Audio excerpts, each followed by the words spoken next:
On Jupiter's dead moon, a mysterious outbreak has thrown Black Iron Prison into chaos.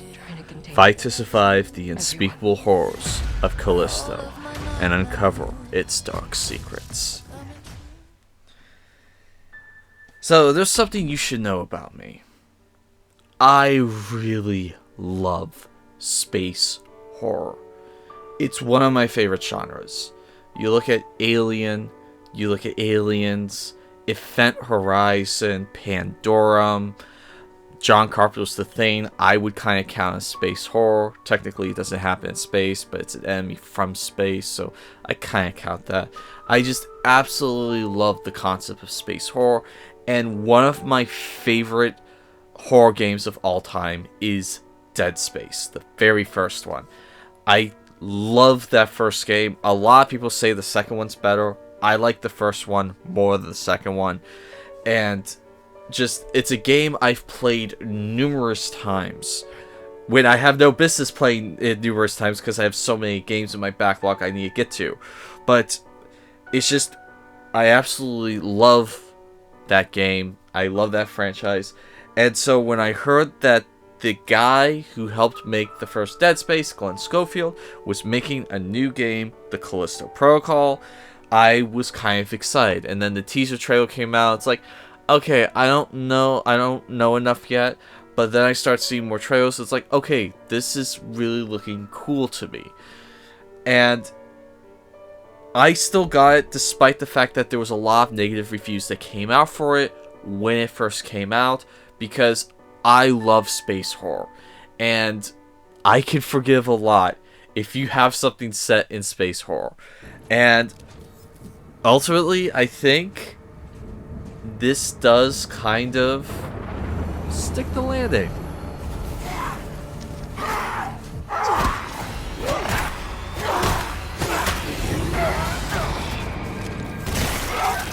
Over here!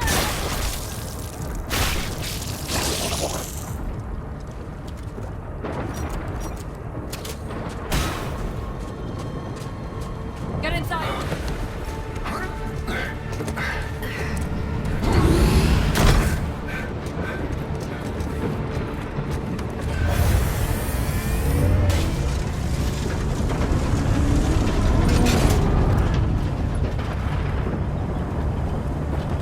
Can't see anything up there.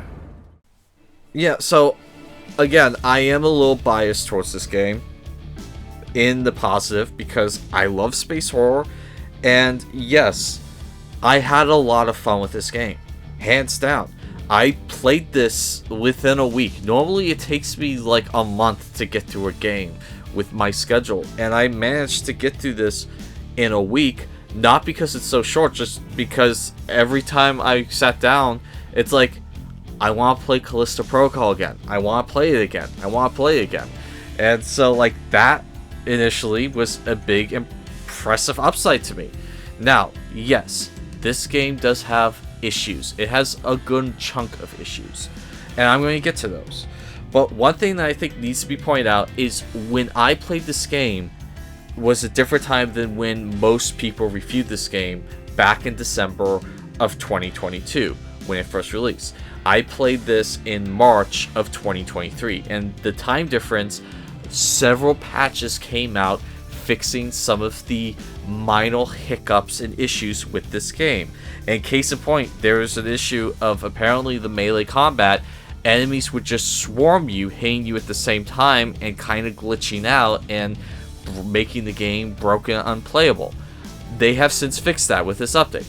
Also, on the PC side, they have fixed the graphical issues that it was having with it slowing down every 3 seconds. Apparently, it was unplayable when it launched on PC, and after a week, they fixed that, and now the game is in a better state now than it was when it first launched. Now, is that an excuse for, oh, you just have to wait a little bit? No, it's not. Games should be ready when it launches. They shouldn't rely on day one patches and whatnot to fix the issues. They should try to get those fixed beforehand. But I'm saying probably the reason why I'm having a good time with this game and other people didn't is because I played it after the patches and they played it before the patches. So I just wanted to throw that out before I got into the meat and bones of the game. And so, like, one of the things that absolutely killed it for me on this game was the atmosphere. I absolutely love the atmosphere to this game. It's haunting, it's creepy, the sound design has that, like, almost hellscape dread you hear in other games that use, like, the same kind of, like, 3 beats. And I mean, like, yes, are there a little bit too many jump scares in this? Yes, I will fully acknowledge that. But I'm the type of person who does like jump scares. And it keeps my heart pumping. And so I don't hate that. What I don't like is every now and then you've come across a game that just constantly, to a fault, will cliche separate your main character from someone they just got back together with. Like, oh, Tony, it's been like 7 levels since I saw you when we finally got back together. Now we can get out of this shithole. And then you take one step and you fall down a ravine, and it's like, oh shit, are you okay? Yeah, I'm okay, Tony. Alright, I'll find a way around to you. It's just like, that happens like 429 times in this game. It's like, okay, Crafted, you have a good game here, but you gotta knock off that shit, okay? That shit was irritating as hell. But going back to the atmosphere, I love the atmosphere. I enjoyed a lot of the jump scares. A lot of the locations, they put some real effort into. Like, a location I really didn't like was the sewage location, where you're basically just in this giant sewer. There's like an old colony town that just really feels like a shanty town. I mean, there's the lab facility, there's like a psych ward, the prison. There's some really great, like, diverse locations on this moon of Callisto. And so I really enjoyed that. Another side of the show are the graphics. The graphics are mind-blowing gorgeous. I mean, with lighting and darkness and some of the textures, I mean, the graphics are truly gorgeous. There was only a few times on the PlayStation 5 I noticed a few instances of slowdown and a couple of, like, glitches that I was seeing in the environment. Nothing to make me criticize the game's graphics at all. I don't mind there being a couple of bugs or a slowdown here or there. Nothing as bad as what the PC version was getting. And so I will point out that I played around the performance mode and the quality mode, and like the quality mode did not feel any slower in terms of frames per second that the performance mode did. I could be wrong there. Digital Foundry probably will point out that the performance mode is faster than the quality mode. But like the quality mode, I left on that because it had ray tracing and it felt smooth on quality mode anyway. And so whenever I can, I like to play ray tracing because it's one of the few next-gen features we got with the PS5 that you don't have on the PlayStation 4.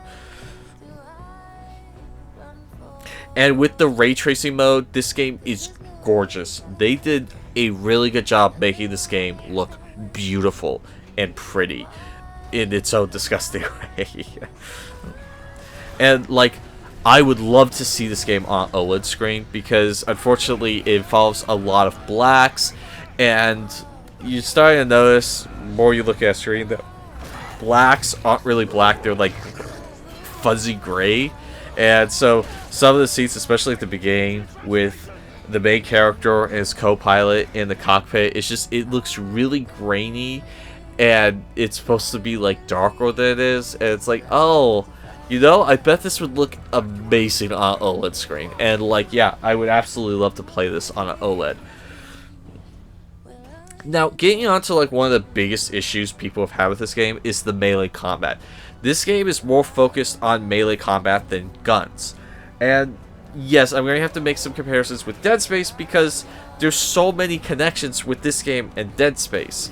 And admittedly, I will say I like Dead Space better than this. I have to be honest, but I kind of saw what they were trying to do with the melee combat. I don't think it's as broken as a lot of people have said it is, especially with the updates that they have done with it. They fixed some of the issues with enemies like hitting you both at the same time, which makes the dodging mechanic useless. And so I think they fixed it a little bit that way. But, like, it does feel like there's something a little bit missing out of the melee combat. Because if you're just going up against one enemy, yeah, you can walk all over them because there's this left and right dodge mechanic that is super easy. You just hold left or right on the thumbstick, and no matter what, the enemy will swipe at you and you'll always dodge no matter what. There's like no way to avoid that, and you just have to make sure to switch the thumbstick to the other side or they will hit you.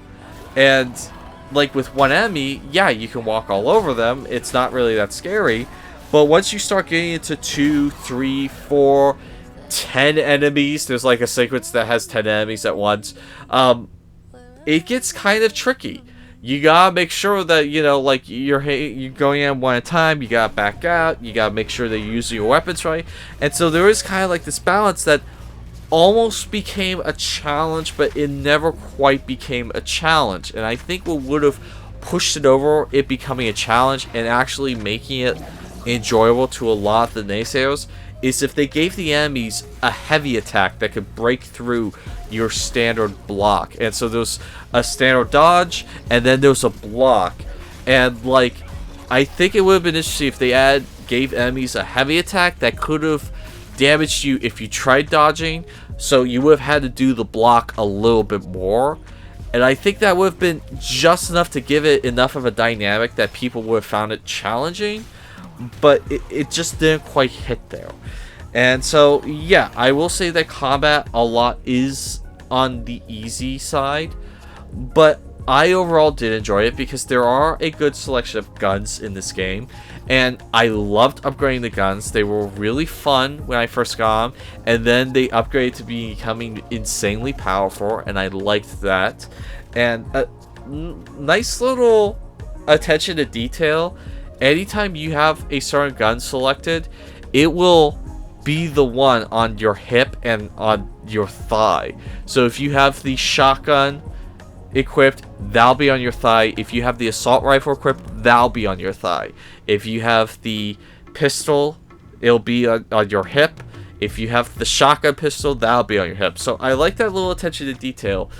So, because a lot of times you don't see that with games, and the fact that these developers managed to put enough work into that so you always saw your currently equipped weapon on your hip, that was kind of cool. I like that.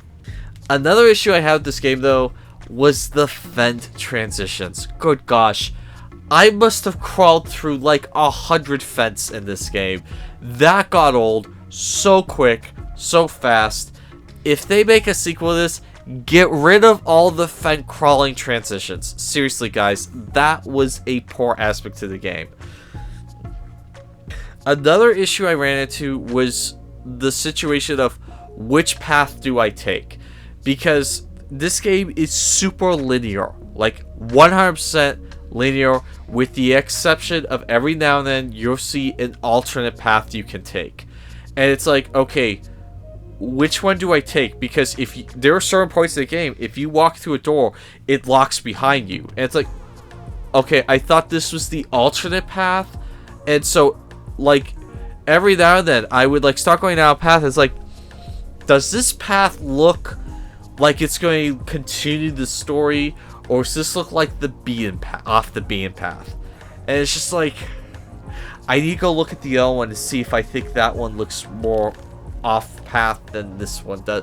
And so I had to backtrack like 3 or 4 times sometimes, not because there was something for me, because I couldn't decide which path I had to take so that I could go through both paths, because I wanted to do the off-beaten path, but I didn't know if that was the mainline path or the secret room path, and it just got a little confusing. It's just like, yeah, I wish that was a little bit clearer, like just a little audio prop like, hey, where are you? I feel like you're not going the right way, or something like that.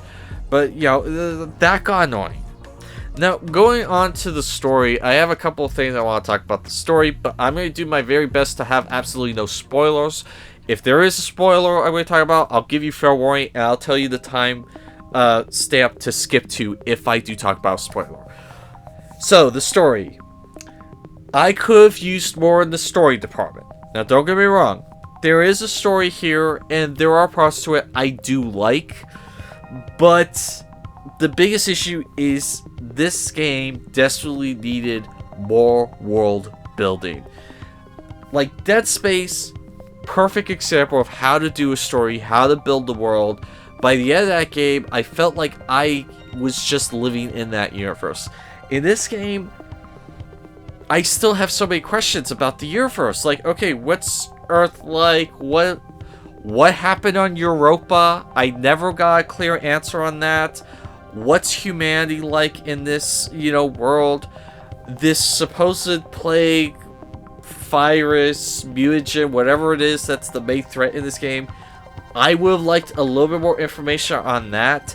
I didn't have that issue in Dead Space. I clearly knew what a necromorph was. I knew that how it was tied to how kind of the process that I was doing it.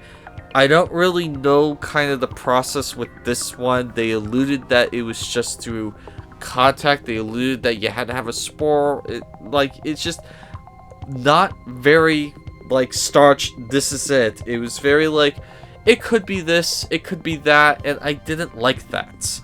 And then like okay, here's a minor spoiler, but it's been done in so many games that it's not really a spoiler. You can jump to this timestamp here if you really don't want to hear it. But like they have a half-ass thrown together cult in this game. It's like, okay, one, that's been done to death, and two, what is this cult? Like, apart from like 2 rooms and the ending, you don't really know that there's like a cult involved. And it's like, why even bother having it? And then, like, there were some really inconvenient plot holes that they could have easily explained, but they don't. And again, very, very minor spoiler, but timestamp here if you don't want to hear that minor spoiler. I mean, it's really minor. But, like, why was Jacob imprisoned? They never really elaborate on that. You could kind of, like, make an assumption, like, I think he got imprisoned for, I guess, this reason, and it would be a sound assumption, but it's just like, there was no definite, like, this is why we imprisoned you. It was just like, yeah, we're being dicks, let's just throw him in prison. It's just like, what? I mean, like, so, like, they don't really elaborate on certain things that just kind of piss me off, and because of this, there are inconvenient plot holes throughout this game. Plot holes that could have easily been explained if they just spent a little bit more time in the story. And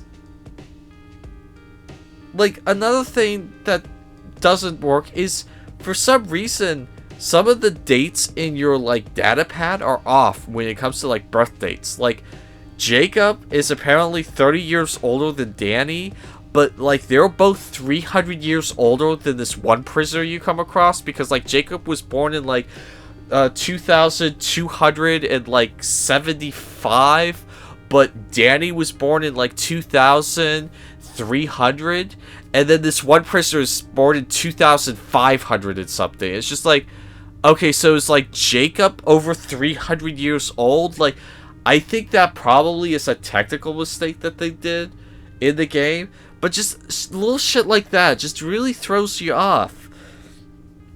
And another thing that doesn't help the game is that most things don't get going until the last 2 chapters. Like, the first bulk of the game is just them trying to stay alive, them trying to get off. It's not until, like, the last 2 chapters when you finally start hearing about, like, the world and, like, what's going on here, what this mutation is. And, I mean, at one point, I was thinking, like, they were inconsistent because it's like, okay, is this supposed to be something that just happened or something that's been here for years? Like, thankfully, it kind of gets elaborated on, but, like, you should have done more elaboration on this than the last 2 chapters! And, like, what we do get in the last 2 chapters is really quick and really thin. It's just like, okay, really? That's it? Okay, I mean, I guess it's enough. I mean, and yes, some people go, well, you gotta listen to the audio files. You gotta use the audio file. I hate it when games put most of their world building in audio and text files. The only exception is like Dead Space managed to do it in a fun, creative way, but like Metal Gear Solid really fucking sucked at it. And like this is leaning more towards the Metal Gear Solid aspect of it sucking, but like a lot of the IO files are really short, really quick. It's just like, I don't know what's going on. Jensen's going nuts. Man, I gotta get out here. It's like, okay, that added nothing to the world building. Most of the audio files are like that. There's only like maybe 1 to 5 out of the 30 you find where it actually does build on the world. And so that was disappointing. And like the enemies don't have anything close to the lore that Dead Space enemies have. I mean, Dead Space enemies, you show me what it's like, I know exactly what that does, and I can tell you exactly like how that thing kind of came to be.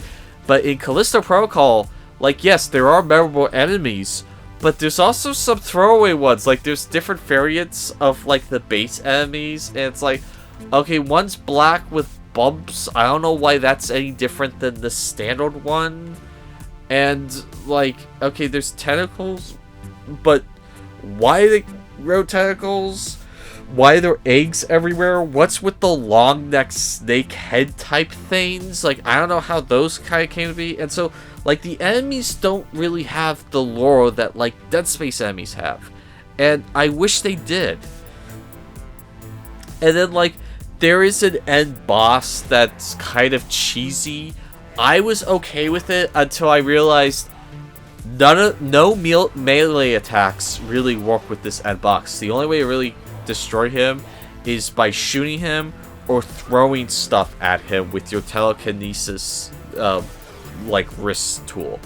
And that's kind of a red flag when you have a game that's entirely focused on melee combats. Okay, so like the end boss I thought was poorly done because you can't really use melee combat that much with him.